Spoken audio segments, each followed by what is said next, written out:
Hey guys, welcome back. We're going to continue working with the Pythagorean theorem today. We're just going to try to find those right triangles in different real life situations so that we can find unknown lengths. So our learning target today is again to know and apply the Pythagorean theorem, but this time to real life situations and also calculate distance specifically in the coordinate plane. So our success criteria on this, recognizing right triangles in real life situations, we may have to look at 3D objects to try to see the right triangles that are there. Second, I can use the Pythagorean theorem to solve for unknown lengths. Again, distance formula in the coordinate plane, or also unknown lengths on different 3D objects, or also just in plain old right triangles where there are unknowns. And lastly, I can use the Pythagorean theorem to find distance when points are plotted. And that's what I'm talking about with the distance in the coordinate plane. So let's look at the first example. Some of what you're going to see is going to have to do with pyramids. The Great Pyramid is a square pyramid. Square pyramid meaning there's a square on the bottom. Okay, so this right here, even though it kind of looks like a diamond the way it is right now, since it's 3D, that's just the perspective. If you were to actually tilt the pyramid on its bottom, the bottom of the pyramid would look like a square. To the nearest hundredth, what is the slant height of the Great Pyramid? Slant height is this guy right here. It's always going to be signified as like a cursive L. Okay, so I'm going to make a little note of that. Slant height is equal to cursive L. And if you notice in the picture here, slant height does exactly that. It's the length that goes along the slant of the pyramid. Okay? The actual height of the pyramid goes from the tippy top to the center of the square base. Okay, so this is the actual height. Think of like when you stand up, you stand straight up. Okay, you make a perpendicular or a right angle to the ground. That's how you know you're standing straight up. You form a right angle with the ground. Okay, so this dimension right there, that would be the actual height of the pyramid. But then the slant height goes along the slanted part, okay, which they've signified as the cursive L. So in this example, we want to know how long the slant height actually is. They give us that this distance here is 230.35 meters. Now, if you were to draw a line, which they've already actually drawn a line, a dotted blue line, I'm just going to bold that. Okay, so this line right here, the height of the pyramid, the point to which the height of the pyramid intersects the square on the bottom is in the center. So what I can do here is there's kind of like another 3D distance here, okay, which it's like the height of the square on the bottom of the pyramid, which cuts this side in half. Okay, these two pieces would be equal, which is exactly what this dimension, okay, let me go back here, this dimension right here, okay, that's exactly what that dimension is, which is this number. If you were to take 230.35 and divide it by 2, you're going to get 115.175, which is this number right here. So what I'm trying to get at is sometimes you may have examples where they give you this entire length and they do not tell you what this length is, but you need it. You need from here to here. You do not need from here to here. So if they ever give you the entire distance, cut it in half and you'll get the distance that goes from the center of the pyramid to the edge of the pyramid. Because that's what you need to create this right triangle that's standing up inside the pyramid. Okay, it's like if there was a pole in the center of the pyramid kind of keeping the pyramid standing. Okay, it forms that right triangle with the side of the pyramid. So it's going to look like it's inside the pyramid, the right triangle. Okay, so now that we've kind of seen where this right triangle is that is forming from the slant height and the height, all we're really doing once again is plugging into the Pythagorean theorem. Now, since this is the right angle right here, that means that these two lengths are the legs. So it doesn't matter which one we call them. Let's just call the height A, and we'll call this half base distance B. And then the L really is the C value of this right triangle. So my Pythagorean theorem says a squared plus b squared equals c squared. Well, a in this situation is 146.71 squared plus 115.175 squared is equal to c squared. Okay, now what I would do is I would plug these numbers into your calculator and do not round until the very end if you have to. So I'm going to go to my calculator and I'm going to type 146.71 and then square that. So I want you guys to write down that entire number. Okay, I know it's a long number, but write it down because we should only round at the very end.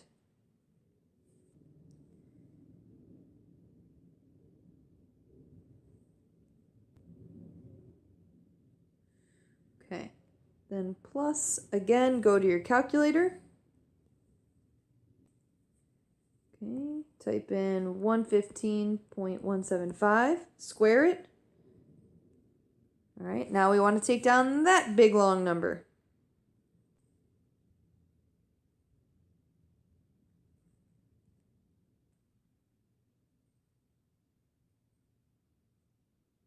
Yeah, whew.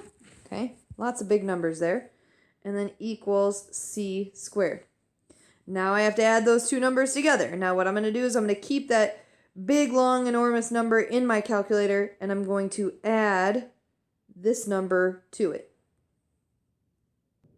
All right, so I'm going to keep that number plus, let's see, we had 21523.8241. Whew, got that big long number that I have to write down now. 34789.104,725. I'm going to double check that real quick. 0.104,725. Okay. Is equal to c squared. And now I'm just square rooting both sides. Now this is where you can round your final answer. So I'm going to set it up. I've got c is equal to. Now some calculators you can just keep that number in there and just hit the square root button. I believe in my calculator I have to hit the square root key first. So what I'm going to do is I'm going to hit square root. Yeah, see it's already wanting to times that number by square root. So I'm going to delete that. And then I'm just going to hit, see, clear. I have it in my history there. So I'm going to clear it out. I'm going to write square root. And then I've got it on the left side, 34789.104,725. Okay. And there's my answer. The instructions didn't really have any rounding directions. In this case, you can go ahead and round to the 100th, or you can round to the 10th. I'm just going to round to the 100th. 186.52. 186.52. And it looks like they have this in meters. So I can say the slant height of this pyramid is 186.52 meters. Okay, so now what I would like you guys to do is give this a try in your first U-try.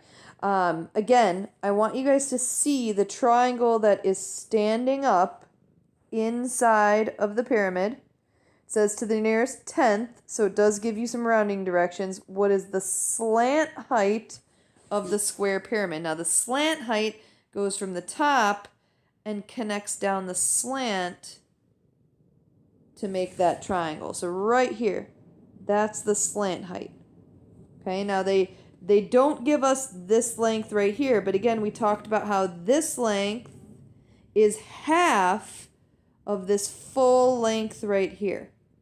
Okay, because this point right there is in the middle of the square. So all you need to do is take this length, cut it in half, and that's what you're going to get for this length. Once you solve that, you should be able to plug into the Pythagorean theorem. Give it a try.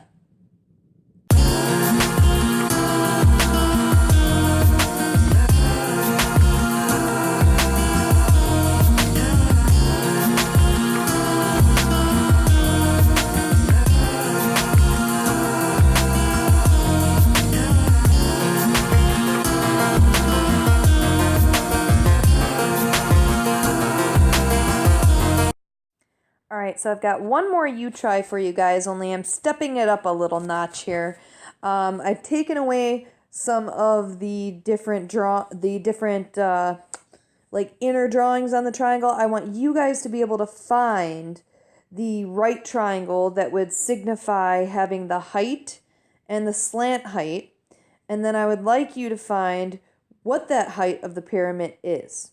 Okay, so using the techniques that I showed you from the example and what you've just seen in the key of the first you try, I want you to try to find the height of this pyramid. Now remember, the height goes from the top of the pyramid to the center of the square. Go ahead and give this one a try on your own. It's a little bit more difficult, but try it on your own first, and if you can't get it, then go ahead and ask a question.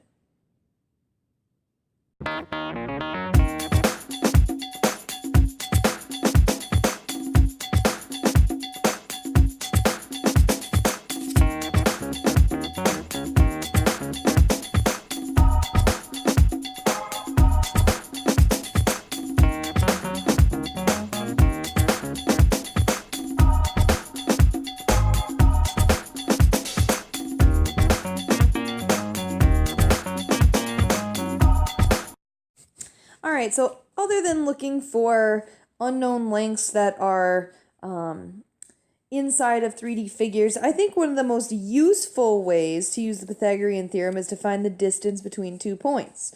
And I mean the direct distance. So think about a coordinate plane as being like cross streets. Okay, when you drive, you know, you're going down the road, you take a left, you take a right, okay, that's your path, okay, but the most direct route to go from A to B is a straight line, which is usually diagonal and not just, not just following streets. Kind of like if you were going to your friend's house, but instead of following the sidewalks, you cut through people's backyards because it's a shorter distance. Well, we can't just count by following grid lines. We can't just count units when lines are diagonal like that. So I'm talking about, let's say you have these 2 points in the coordinate plane, that point right there and this point right there.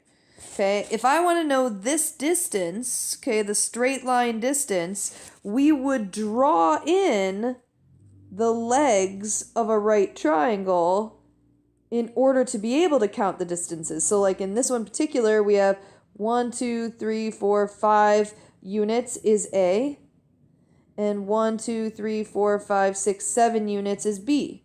Okay, well, the right angle connects the legs of this triangle, so I would just apply a squared plus b squared equals c squared to find the distance. So anytime you're trying to find the distance between 2 points in the coordinate plane, draw a right triangle between those 2 points, and then use the Pythagorean theorem and solve for c. That's going to be the straight line distance between them. So let's try this in the second example. It says, what's the distance between A, which is -2, -3, and B, 4, 5? So let's use our grid paper here and draw a coordinate plane. Okay, my 2 points, I have one that's in the third quadrant, one that's in the first. So let's just center our axes as much as we can here.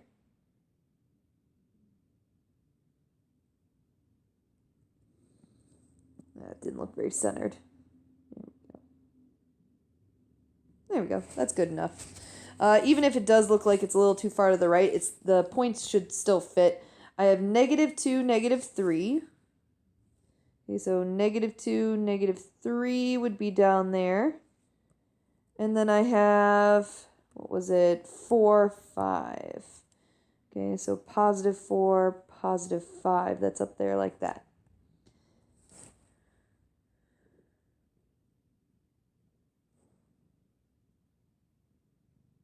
Okay, now again, the shortest distance between any 2 points is a straight line. But we cannot count the units since that line is going diagonally across the coordinate plane. So from each point, and I don't care if you draw the triangle above or below, just follow along the grid lines.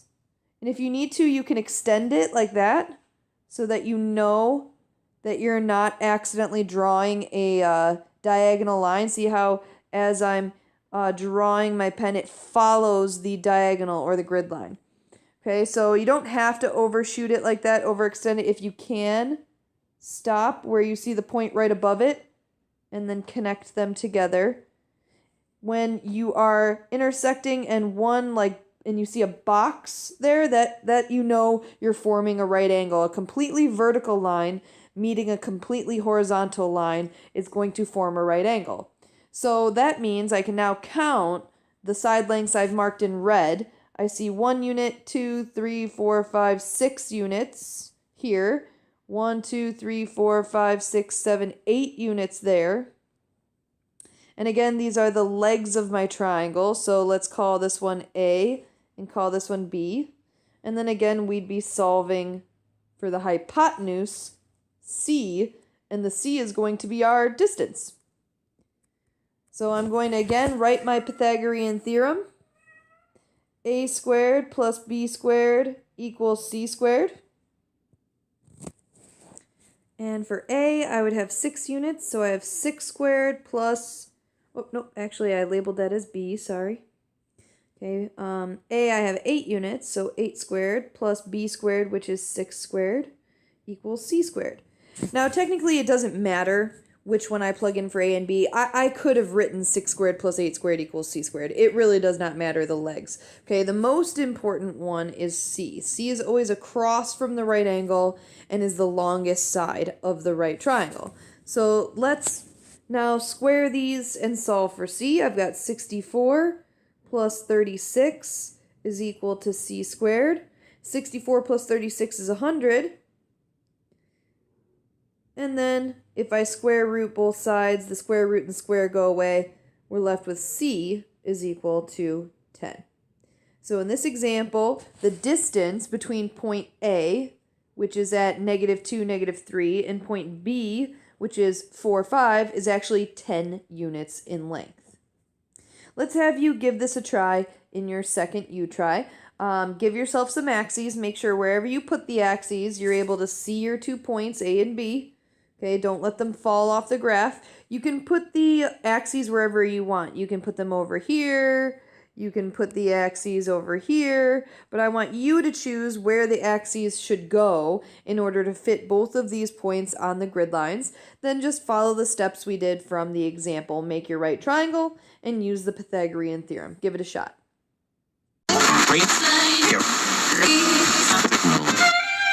No, I'm not a writer. Okay. Give up on my way home, yeah. Wouldn't it be crazy? Oh, but you still amaze me. Wouldn't it be crazy? Oh, but you still amaze me. All right, I've got one last example for you, just a straight up triangle. I want to know if this triangle is in fact right. The only twist on this, which is different from yesterday's example 4, was that some of the lengths of these triangles are written in radical form, meaning those numbers that you see have a root over them. And this is actually the most exact way to write a number if you do have to take a square root of something that is a non-perfect square. So I find these problems easy though because the Pythagorean theorem, again, I'll write it again because that's how we memorize things. A squared plus B squared is equal to C squared. It has squareds in it. Squared, squared, squared. Well, squaring something is the opposite of square rooting. So don't look at this as being scary. Just plug it in like normal. Now again, the largest number is going to be the hypotenuse. And if you're not sure how big the square root of 15 is or how big the square root of 21 is, then you can use our approximation skills that we had. Okay, so the number 15 is between what two perfect squares? Well, it's between 9 and 16. So the square root of 15 is going to be somewhere between 3 and 4. Okay, so it's going to be 3 point something. That's definitely less than 6. Same thing with the number 21. 21 is between 16 and 25. So the square root of 21 is going to be somewhere between 4 and 5. So it's going to be 4 point something. So 6 is the longest side here. 6 is our C. So that means it doesn't matter where we plug the root 15 or the root 21 for A or B, as long as we plug 6 in for C. So let's do that. Let's plug into the Pythagorean theorem and we'll see if this triangle is right. Because again, if the Pythagorean theorem holds true, then it has to be a right triangle. So I'm going to plug this in for A, square root of 15 in for A. I'm going to plug square root of 21 in for B.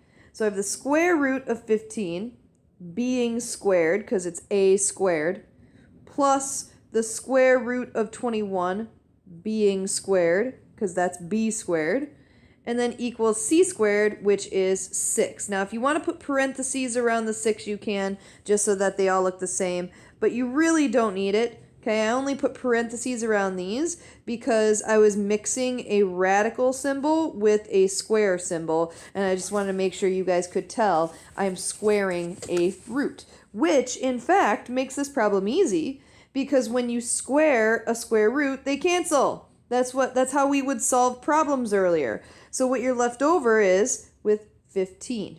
Okay? If you square root 15 and then you square it again, it goes back to being 15. Same thing with the square root of 21 squared. Okay, these are inverse operations. They undo one another. So you're just left with 21. And then 6 squared is 36. Now I'm just adding these two together to see if they're true. 15 plus 21 is in fact 36. So my equation is 36 equals 36. That is true. That is a true equation. 36 does equal 36. So what that means is this triangle is right.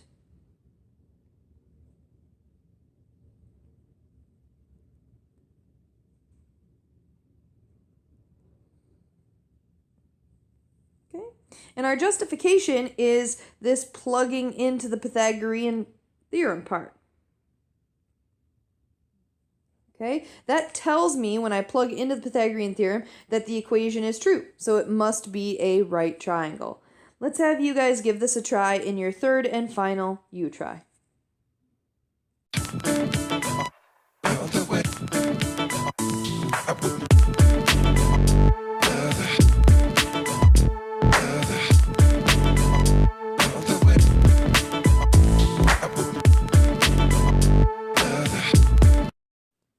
Alright, so I'd like you guys to give this one last problem a try on your own.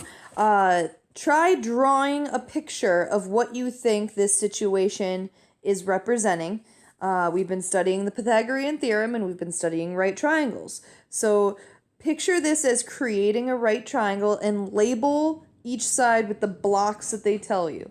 Then use the Pythagorean theorem to find the distance they're asking for. Alrighty, so that basically wraps up our lesson for today. We got to know and apply the Pythagorean theorem to real-life situations, and we calculated distances.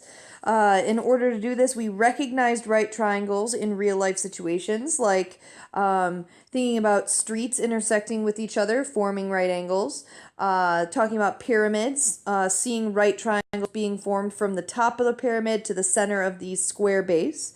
We also used Pythagorean theorem to solve for unknown lengths. That was like in example 3. So I'm going to say our first success criteria we found in both examples 1 and 2. The second success criteria we can find in example 3. And then the distance formula was example 2. Okay, so we did all 3 of these success criteria. If you can say you can do all 3 of these, then you'll be fine on your homework and you'll be able to do the problems on the test. If you don't understand something in this lesson, please go back and rewatch any sections you may need to. Raise your hand and get any help so that we can maybe explain it to you differently if it's not really making any sense. And please do not move on to your Google form homework till you feel comfortable with being able to use the Pythagorean theorem in many different real-life ways. All right. Go ahead and start your Google form, and you may have a great day.